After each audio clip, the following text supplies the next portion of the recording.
Hey everybody, what is going on? I hope you're all doing well, and welcome to another tutorial video.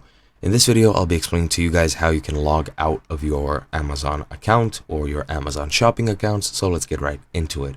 This process is pretty much the same for both the mobile phone versions as well as the PC version, and yeah, let's get right into it. As you can see, I'm logged in on my web browser on my PC, and I'm logged into my account, and let's say I want to log out of this. What you want to do to log out of your account is pretty simple, just as you would out of any other application, except the button is a bit hidden.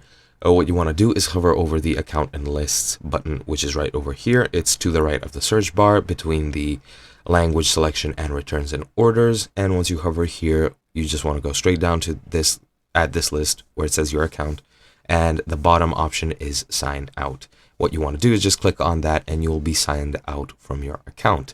However, I am going to be showing you another thing which you can do, and this is how you can sign out on other devices by using the PC version. And to sign out of other accounts on other devices, you need to be on the PC version. This is not accessible through mobile devices, so just keep that in mind.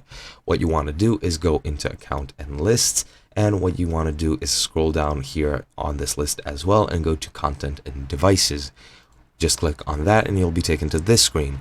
Now, as you can see here, first it lists your digital content such as music on Amazon Music, etc., etc. What you want to do is go to devices, and once you're in devices, you will see a list of all your devices here, such as Amazon devices, Amazon apps, and non-Amazon devices.